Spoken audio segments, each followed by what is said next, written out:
Sir మొన్న బడ్జెట్లో తెలంగాణకి బీజేపీ గాడిద గుడ్డించిందని చెప్పి బీజేపీ కానీ బీఆర్ఎస్ కానీ కాంగ్రెస్ కానీ భారీ ఎత్తున ప్రచారం చేస్తున్నాయి. సో మీరేమంటారు, తెలంగాణకి బీజేపీ నిజంగానే గుడ్డిచ్చిందా లేకపోతే ఏమిచ్చింది? మేము గాడిద గుడ్డు ఇచ్చిందా, గుండు సున్నా ఇచ్చిందా, నీ గాడిద గుడ్డుని ఎట్లా చూపెట్టాలో చూపెట్టడం కోసం ఇప్పటిదాకా మా మీటింగ్ అయింది. అదే అదే ఏదో తయారు చేశారు కదా. మేము తెలంగాణ రాష్ట్రంలోని 38 జిల్లా, మా లెక్కన 33 జిల్లాల్లో కూడా ప్రతి జిల్లాలో బడ్జెట్ సంబంధించి తెలంగాణకి ఏమి ఇచ్చినామో కూడా తెలంగాణ ప్రజలకు చెప్పదలుచుకున్నాం. ఓకే, తెలంగాణకు ఇన్ జనరల్ మిగతా రాష్ట్రాలకు అన్ని కలిపి ఏమి ఇచ్చినాము, ప్రత్యేకంగా తెలంగాణకి ఏమి ఇచ్చినాము, ఇవన్నీ కూడా తెలంగాణ ప్రజలకు చెప్తాం. మేము దాని మీద మాది మొత్తం హోంవర్క్ ప్రిపేర్ అయింది. రేపటి నుంచి ఎల్లుండి నుంచి మాకు పార్లమెంట్ అయిపోగానే తెలంగాణకు జ్యోతిరాదిత్య సింధియా గారు మాకు హైదరాబాద్ గెస్ట్గా వస్తున్నాడు. హైదరాబాద్లో వారి ప్రెస్ కాన్ఫరెన్స్ ఉంటుంది, మీటింగ్స్ ఉంటాయి. మా మహిళా మోర్చా జాతీయ అధ్యక్షురాలు కూడా వస్తున్నారు, పురంధేశ్వరి గారు వస్తున్నారు. వీరితో పాటు చాలామంది పార్లమెంట్ సభ్యులు కూడా వస్తారు. కనీసం ప్రతి జిల్లాకు ఒక మీటింగ్ అన్న మేము ప్లాన్ చేస్తున్నాం. బడ్జెట్లో తెలంగాణకు ఏమి ఇచ్చినామో చెప్తాము.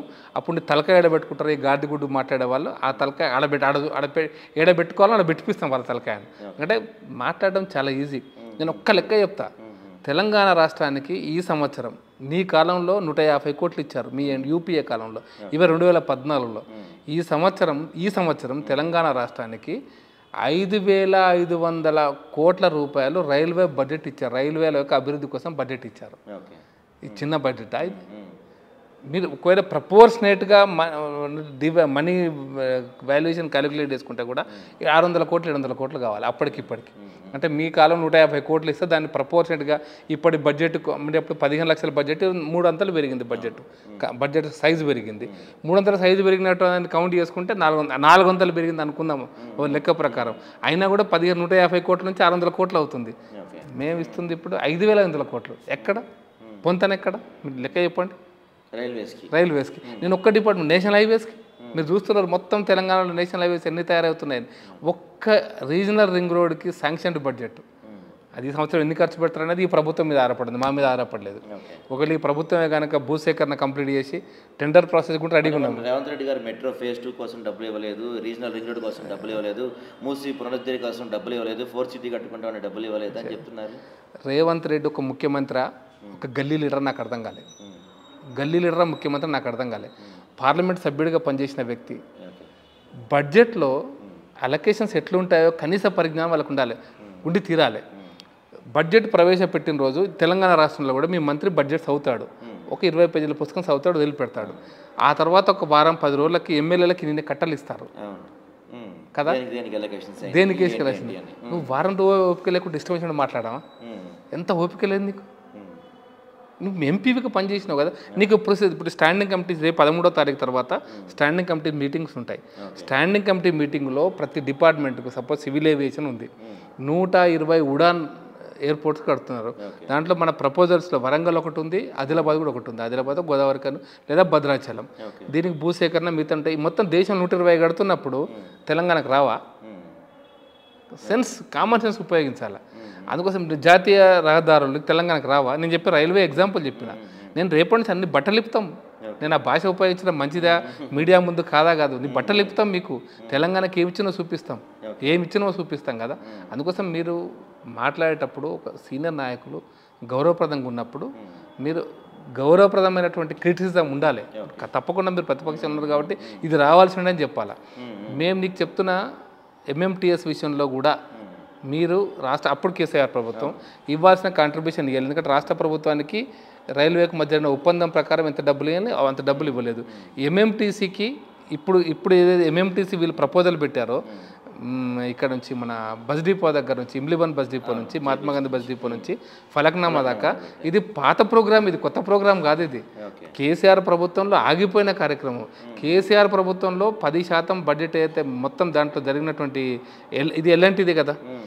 రాష్ట్ర ప్రభుత్వం 10% ఇస్తే కేంద్ర ప్రభుత్వం 10% బడ్జెట్ ఇచ్చింది ఎంఎంటీసీ ఈ మెట్రోకి. నేను కొత్తగా ఏమి ఇవ్వాలి నీకు అంటే అర్థం చేసుకోవాలి. ఎంత బడ్జెట్ వచ్చి ఎంత బడ్జెట్ రాలేదో స్పష్టంగా చెప్పాలి. నోరు వచ్చింది కాబట్టి మేము బడ్జెట్ మేము ఇది అడిగినాం అది ఇవ్వలేదు, అది అడిగినాం ఇది ఇవ్వలేదు. నువ్వు అడుగుడు కాదు కదా. మీకు రాజ్యాంగం చదువుకున్నారా? పుస్తకం పట్టుకొని తిరుగుతుంటాడు కదా రేవంత్ వాళ్ళ అధినాయకుడు. రాజ్యాంగంలో రాష్ట్ర ప్రభుత్వ పన్నులు, state government taxes, union taxes, local body taxes రాసి ఉంది కదా, ఓకే. కాన్స్టిట్యూషన్లో సపరేట్ ఆర్టికల్స్ ఉన్నాయి కదా, ముందు చదువు ముందు. యూనియన్ గవర్నమెంట్కి ఒక బడ్జెట్ పోతుంది, ఇదే తెలంగాణ ప్రజలు యూనియన్ గవర్నమెంట్కి ఒక రకమైన బడ్జెట్ ట్యాక్సులు కడతారు. ఇదే తెలంగాణ ప్రజలు మీరు నేను తెలంగాణ ప్రభుత్వానికి కొన్ని ట్యాక్సులు కడతాం. మీరు నేనే హైదరాబాద్లో ఉంటే స్థానిక ప్రభుత్వం లేక మున్సిపల్ కార్పొరేషన్కు పన్నులు కడతాం. ఇదే అది అదే కదా. అట్లా కేంద్ర ప్రభుత్వం వీళ్ళు ఏమంటారంటే when compare to Bihar, AP, తెలంగాణకు కొంత అన్యాయం జరిగింది. అసలు మన చదివిన బడ్జెట్ దేశ బడ్జెటా బీహార్ బడ్జెట్ అని కూడా చాలా మంది మాట్లాడారు. మన ఉత్తరప్రదేశ్ అదే అంటే ఉత్తరప్రదేశ్ అదే మాట మాట్లాడితే ఉత్తరప్రదేశ్ చదివినరా మన బీజేపీ ప్రభుత్వం కదా, నీకంటే 5 రెట్లు పెద్ద రాష్ట్రం. అంటే ఎలక్షన్స్ దగ్గరలో ఉన్నాయి కాబట్టి నెక్స్ట్ ఉత్తరప్రదేశ్ కూడా ఉంది కదా, నెక్స్ట్ ఉత్తరప్రదేశ్ కూడా ఉంది కదా, కొంచెం టైం ఉంది కదా. బెంగాల్ కూడా ఉంది కదా 2016లో, 26లో 2020లో బెంగాల్ ముందు బీహార్ తర్వాత బెంగాల్ వస్తూనే ఉంటాయి ఎలక్షన్, దూరం లేవు కదా. మరి బెంగాల్ చదివినారా? మరి బెంగాల్లో మేము క్లెయిమ్, మీ క్లెయిమ్ లేదు బెంగాల్లో, మాకుంది కదా క్లెయిమ్. అట్లీస్ట్ తృణమూల్ కాంగ్రెస్ మాట్లాడాలి, మీరు కాదు మాట్లాడాలి. మా బెంగాల్కి ఎందుకు చెప్పలేదని, బెంగాల్ కూడా వెనుకబడ్డ రాష్ట్రం కదా మాట్లాడాలని చెప్పాలా.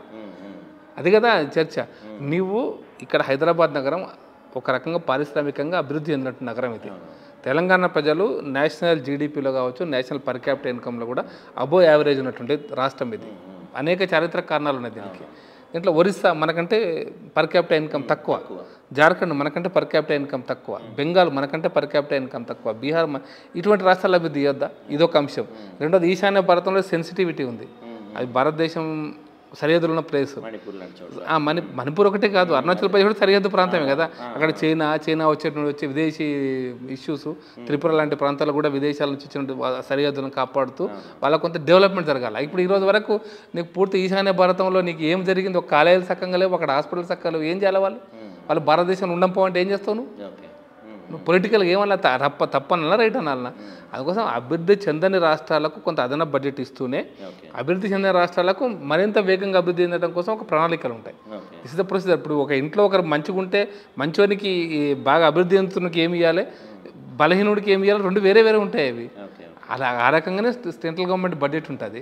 దానికి అనుగుణంగా ఛత్తీస్గఢ్ మనకంటే వెనుకబడ్డ రాష్ట్రంగా, ఛత్తీస్గఢ్ పేరు చెప్పారా? పోనీ రాజస్థాన్, ఛత్తీస్గఢ్, మధ్యప్రదేశ్, గుజరాత్, మహారాష్ట్ర, ఉత్తరప్రదేశ్, హర్యానా అన్ని రాష్ట్రాల్లో బీజేపీ ప్రభుత్వాలు ఉన్నాయి కదా. ఏ ప్రభుత్వాల పేరు చెప్పినారా? మేము ఎన్డీఏ ప్రభుత్వం కదా అక్కడ ఉన్నది. కరెక్ట్ చెప్పాలంటే ఎందుకు కొన్నిసార్లు ఏమైందంటే చారిత్రకమైనటువంటి అంశాలు వచ్చినప్పుడు బీహార్ రాష్ట్రం ఉదాహరణకు చెప్తున్నా, ఒక చారిత్రాత్మకమైనటువంటి రాష్ట్రం అది, దాంట్లో వెనుకబడ్డ ప్రాంతం అది. దానికి వెనుకబడ్డ ప్రాంతానికి 2 ప్రణాళికలు చెప్పారు. అక్కడ ఏదో 12 చెప్పలే. ఒక టెక్స్టైల్ సంబంధించినటువంటి ఒక స్కీమ్ చెప్పినారు, ఒక రైల్వే ఒక ఉడాన్ సంబంధించిన స్కీమ్ చెప్పినారు. ఇది తప్ప ఇంకేం చెప్పలే. మొత్తం బీహార్కి ఏమైనా స్పెషల్ ప్యాకేజ్ ఇచ్చినారు? ఏమన్నా బీహార్కి మీకు స్పెషల్ ప్యాకేజ్ ఇస్తే మీరు అన్నట్టుగా మాట్లాడాలి. బీహార్ పేరు ఆమె ఎందుకు తీసుకుందంటే ఒక సెన్సిటివ్. అచ్చా మీ ప్రభుత్వం పెట్టింది కదా 10 ఏళ్ళ నుంచి. మీరు ప్రభుత్వం ఉన్నప్పుడు తమిళనాడు గురించి ఎన్నిసార్లు పెట్టుకుని చిదంబరం పెట్టుకున్నాడు కదా బడ్జెట్. 5 ఏళ్ళు 6 ఏళ్ళు చిదంబరం కూడా నాకు తెలిసి 5-6 ఏళ్ళు బడ్జెట్ పెట్టినాడు కదా. మరి తమిళనాడు గురించి అప్పుడు చెప్పలేదా? అప్పుడు తమిళనాడు గురించి ఎందుకు చెప్పినా చిదంబరం అడుగుతాము మనం. చిదంబరం మీ ఎంపీ కదా, ఇప్పుడు రాజ్యసభలో ఉంది కదా, మరి అడుగు చిదంబరం పోయి నువ్వు ఎందుకు చెప్పిన తమిళనాడు అడుగు. అందుకోసమే దానికి హద్దులు దాటి మాట్లాడడం అనేటువంటి గౌరవప్రదం కాదు. అది మంత్రి స్థాయిలో కాదు, పార్లమెంట్లో సోనియా గాంధీ మాట్లాడినా అది కరెక్ట్ కాదు. చిదంబరం పక్కనే ఉంటాడు కదా, రాజ్యసభలో ఉన్నాడు కదా, సోనియా గాంధీ వెనకాల కూర్చుంటాడు కదా. సోనియా చిదంబరం తమిళనాడు గురించి ఆయన బడ్జెట్ పెట్టినప్పుడు ఎట్లా మాట్లాడాడు తమిళనాడు గురించి? మనం అది ప్రశ్నించాలన్నా ఈరోజు? అంటే ప్రజలు మర్చిపోతారు కాబట్టి ఇమ్మీడియట్గా మేము గుర్తు చేయడానికి మేము ఉన్నాం కదా.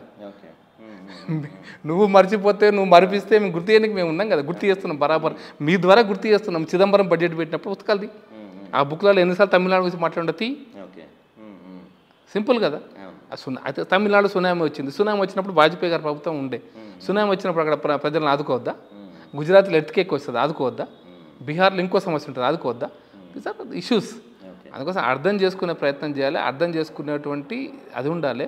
ప్రతిపక్షంగా మీరు విమర్శించడానికి మీకు హక్కు ఉంది, కానీ స్థాయి తగ్గి విమర్శించొద్దని మాత్రం చెప్పేది.